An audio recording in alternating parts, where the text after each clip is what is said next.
What is up, everybody? Welcome back to Eclectic Beard. This go around, we're going to take a look at the Viking Age from 10-Minute History. Um, they normally pack in a whole lot of info in a short amount of time, and the animations also make it very, very much interesting to watch. So yeah, let's go ahead and get into it. 793 in Lindisfarne Monastery here is a little bit on fire. It was set on fire by a group of raiders commonly known as Vikings who saw the wealthy, poorly defended monastery as easy pickings, which to be fair, it was. The raid on Lindisfarne is often considered to be the beginning of the period of European history known as the Viking Age, because hereafter the number of seaborne raids and the amount of Viking activity across Europe increased dramatically. So who were these Vikings? Well, they originated from Scandinavia, what is now Denmark, Norway and Sweden. Be aware that these weren't a single group of people, they had different social and religious practices and were more than happy to raid each other when it was profitable. Speaking of raiding, Viking has become synonymous with raider, but it's important to note that many Vikings were simply seaborne traders and most stayed at home farming. Farming in Scandinavia was a mixed bag, and in the north of the Viking territories it was practically impossible because cold. Southern Denmark and parts of Norway and Sweden were actually quite good for farming, but population growth meant that other means such as fishing was needed for sustenance. The difficult climate and terrain of Scandinavia also made governing the people there very difficult. I'm just going to say this, at some point in time, I'd love to take and go to all of those countries. Just seeing pictures of the fjords, fjords over there, beautiful. Some of the countryside, beautiful. Interesting history and stuff like that. Just, I'm fascinated by places that aren't the U.S. If you can't tell at this point. So at some point, I do want to go over there. But for me, the reason why I wanted to take a look at this is the fact that, especially here in it seems like the last decade or two, or at least last decade and a half, it seems like things related to Vikings have become way more mainstream than they were in the past. And it's always been in the consciousness of people, that look outside of Christianity and stuff like that, or they like history, a lot of history related stuff, or, any kind of depiction, anything historical that might be shown on TV and stuff like that. But it seems like as far as like pop culture, like Vikings and Viking things have become way more mainstream than what they were in the past. So, yeah. Kings often ruled with a light touch, since commanding someone who was on an island, over a mountain, or on the other side of a dense forest wasn't that easy. That said, force was one of the primary ways of securing loyalty, along with rewarding followers with gifts. There were some areas in Scandinavia which were pretty good in terms of resources, and it was around these areas that power coalesced. The history of Scandinavia during the 9th century is shrouded in myth and legend, and frankly there is very little that can be said as definite fact. Just a quick note on names too. We'll be using the names Danish, Swedish and Norwegian, but be aware that the borders in Scandinavia weren't settled and that people simply lived wherever was habitable. Anyway, in the 9th century, Norway, named after the sea route along its coast, the Northern Way, was a land of many petty kingdoms who rose and fell as they vied for dominance. That is, until a certain king, Harold Fairhair, shows up around 872, but again no one knows for sure. It was he who established a power base over the course of a few decades, gained overlordship over the north and then defeated a confederation of petty kings at the Battle of Hafrsfjord. And it was after his victory that Harold declared himself to be the first king of the Norwegians. In what is now Denmark, the 9th century isn't much clearer, and actually the name Denmark wasn't used until about the year 930. It is known though from the records of the Frankish Empire of Charlemagne that some of the lords who lived there wielded a great deal of power and that the Danes were noted fighters. In Sweden, named after the Svea people who lived here, there is loads of evidence about what happened down to the tiniest minutiae. Oh wait, no there isn't. What can be said for sure though is that the people that lived there lived mostly in these areas, and that the Svea made a great deal of contact with their neighbours across the Baltic Sea. Also, shockingly, it was divided into petty kingdoms. It's also known that the Swedes made regular contact with the Sami people from the north, and it's likely that some of their religious practices were adopted from them. So whilst not a great deal is known about Scandinavia itself during this period, the people from there certainly made an impact in other places. The 9th century saw widespread raiding across... That's a lot of, holy crap. That's a ton of different pieces of stuff to have to take and sort through. As a historian, studying over there, I can only imagine some of the archaeological digs that are done over there, just because how far back things take and reach. It's just having all these little fiefdoms, all these little, mini kingdoms, essentially. The fact that there was people back then who attempted unifications of all of them, or actually did unification of all of them. Just, man. Western Europe, such as those on Francia between 840 and 850. The Franks fortified their coasts and rivers, which forced the Vikings to turn their attention elsewhere, to the British Isles. The British Isles had been subject to Viking raids throughout most of the 9th century, and its wealth attracted many, mostly from Denmark, to come and take it. The 860s saw the landing of the Great Heathen Army in Britain, which devastated many of the Anglo-Saxon kingdoms there and made a lot of money doing so. The Norse, those from Norway, raided their way across the northern and western coasts of Scotland and ended up at the island of Ireland, where they did yet more raiding. The reasons behind Viking raiding are fiercely debated and range from a lack of arable land back home to cope with population growth to honour-based or semi-religious reasons, more on that in a bit. The Great Heathen Army soon changed from one of raiding to one of conquest, and in short time they conquered and settled this area, subsequently called the Danelaw. The Norse conquered most of the northern islands across the British Isles and also settled places like Dublin and Cork, which soon became important slave trading hubs. To the north lay the uninhabited island of Iceland. Iceland was settled by a man called Ingolfur Einarsson, who settled Reykjavik in 874, and unlike the rest of Europe, no one lived there, and so settlement was done without violence. The Norse also settled the Faroe Islands here, but no one knows when for sure. Expansion wasn't limited to the west or to the north. The east also saw a great deal of Viking, mostly Swedish activity. The Vikings moved south, settling, raiding and trading until they came to the Black Sea and made contact with a very wealthy Byzantine Empire. There's a lot of questions concerning the manner of Scandinavian settlement in Eastern Europe and to what extent they dominated the region. However, they would... That's quite a trek south, all the way to the Byzantine Empire. Like, you're doing some moving there.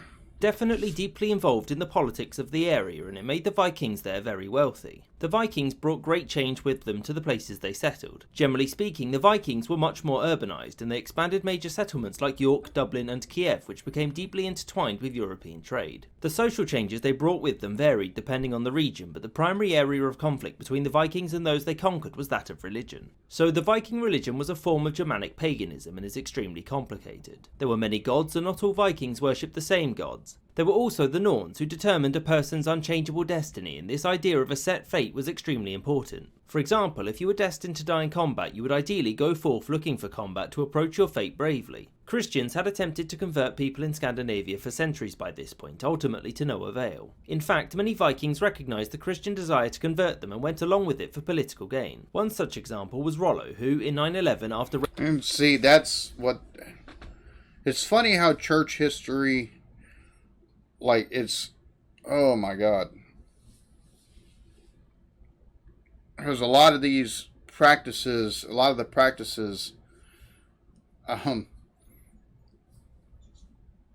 done by pagans are now celebrated as Christian holidays.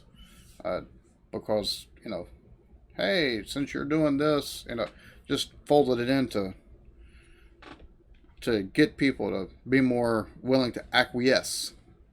Which I could see joining for, converting for political gain. Raiding Francia was given this land in Normandy, which was probably the land he was occupying. He was officially given it on two conditions: prevent raiding from other Vikings and, of course, be baptised. For many Vikings, baptism was a sincere act of conversion, and for others it was just a thing Christians wanted you to do after they paid you off. They want to bathe us. Some Vikings complained that the baptism they were just given wasn't as nice as their last one. So back in Norway, things were starting to heat up. Harold Fairhair died around 930, his kingdom fell apart, and what remained went to his son Eric I, better known as Eric Bloodaxe. He was kicked out in 933 by his brother, the new king Hakon, also known as Hakon the Good, and Eric went off to rule Dublin and Northumbria. Hakon was, as his name suggests, a pretty good king and sought to strengthen his realm. He was also a Christian and attempted to convert his subjects, but once he realised they were pretty annoyed with the whole Jesus thing, he himself went back to worshipping the Norse gods. By the mid-10th century, Denmark was still divided into many kingdoms, and it was this one, the Kingdom of Jutland, kingdom, which was ruled by a man called Gorm the Old. Gorm, being old, died in 958 and was succeeded by his son, Harold, better known as Harold Bluetooth. Harold would go on to conquer the entirety of the now Gormless Denmark, which is one of the reasons he's so famous. The other is that he converted to Christianity. This was after he attempted to raid the Holy Roman Empire under Otto I in 960. Harold lost and thus was made to convert, but be aware that there were already many Christians in Denmark, such as those who had returned from the Danelaw. So one thing you'll have noticed throughout this episode is that I keep saying how we don't know much for certain. So how do we know anything about the period? The primary sources are often from outside of Scandinavia, like those from England or Francia, but there are two important Scandinavian sources. The first were the Jelling stones, which were inscribed stones which were made at Jelling, the old capital of Jutland. The major ones were made by Harold Bluetooth to celebrate both the unification of Denmark and its conversion to Christianity. The other source is the sagas, mostly from Iceland, which were narrative stories written hundreds of years after the events they spoke of. Hence why half of what is written in the sagas is seen as semi-legendary, not strictly trustworthy. So back to Denmark. The rest of Harold's reign did see him depose King Hakon the Good and replace him with his nephew, Harold Greycloak. Greycloak did basically nothing except die in 970, and so Harold declared himself to be the King of Norway too. This would mark the high point of Harold's reign, since in 986 he was deposed by his son, Sweyn Forkbeard. Sweyn Forkbeard's reign is frankly... The names of these people, Greycloak, Forkbeard, like, why can't we have cool last names like that? Love these. I love the names. I love the names. The names are so freaking cool. A bit of a mystery. After taking the throne, he appears to have either raided England and Scotland for about a decade or was exiled there by his nobles and the Swedish king Eric the Victorious. In 995 he appears to have lost Norway to Olaf Tryggvason, who undertook converting it to Christianity with some success. Slightly after this, the Swedish king Olaf Skirtkonung would do the same thing in his realm. Again, the problem with Swedish history at this point is that nobody can say for sure what was going on. It's pretty certain that the Sverre had conquered the Geats to the south, but their northern borders are basically unknown. Up in Iceland, a man called Eric the Red was banished for manslaughter in the late 10th century. Shortly afterwards, he stumbled across and then settled Greenland. Eric's son, Leifur Eriksson, would then in the year 1001 discover North America. So take that, Columbus. There were some temporary settlements in North America, but for some reason they didn't last, and thus North America wouldn't see European contact again for nearly half a millennium. Sweyn would at some point return to Denmark, and after the death of Tryggvason in the year 1000 he reclaimed Norway. He went back and forth raiding England for many years, and in 1013 he managed to seize it for himself and become king there, thus beginning England's royal house of Denmark. He died the next year, and his son Canute would begin his rule in England 2 years later. By 1028 Canute ruled all of these lands, now known as the North Sea Empire. Canute died in 1035 and his kingdoms were divided and fighting broke out. The kingship of Canute would be used by his descendant, the King of Norway Harald Hardrada, who in 1066 landed in Northumbria with the intent to take England's crown for himself. This went pretty well for his enemies, since Hardrada got himself killed. 1066 and the death of Harald Hardrada is considered by many to mark the end of the Viking Age. The reason for this is largely because the Viking nations were a part of the Christian world and were no longer able to raid with impunity or even defeat their enemies. Denmark, Sweden and Norway were Christian kingdoms just like any other, and so there were rules. You couldn't simply take a kingdom now just because you wanted it. You couldn't turn up and raid, murder or enslave your fellow Christians anymore. That's not to say that nobody from these places ever raided again. They did, and the Norwegian holdings in the British Isles would remain theirs until the 15th century. The legacy of the Viking Age is extremely far-reaching. This period did not settle the issue of Scandinavian borders, but it taught the rest of Europe that Scandinavia was not something it could ignore anymore. Obviously, one legacy is that it spread the Scandinavian culture to the Faroe Islands, Iceland and Greenland. They changed language and the politics of much of Western Europe, and whilst Hardrada had failed to subdue England, it was William, the great-great-great-grandson of Rollo, who would conquer it immediately afterwards. I hope you enjoyed this episode and thank you. There we have it, Viking Age from 10-Minute History. Like, that's... I love the names, man. Like, Greycloak, Forkbeard. Some of these names these fellas had were just too cool. I find it interesting that historians have to take and piece together stuff, because back in those days there was so much writing, or not so much writing, so everything got passed down by word of mouth.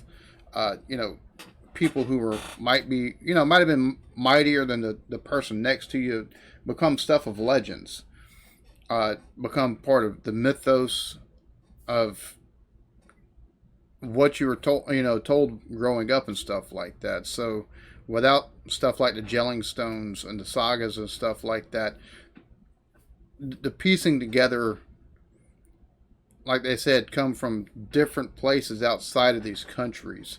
So the fact that they're able to take and piece together anything to take and it's so fascinating. Really enjoyed watching this. I'll probably look at more stuff on the Viking countries and their formation. I know my channel is mostly, for the most part, looking at the UK. But I do want to take a look at some other stuff because I just find that my country's like barely over 200 years old. So we don't have a whole lot of history. And all of Europe is way older, like way, way older. We're all over here. We're descendants of people from England or some part of Europe. So who knew, right? So yeah, y'all be good to each other. Love yourselves. Peace.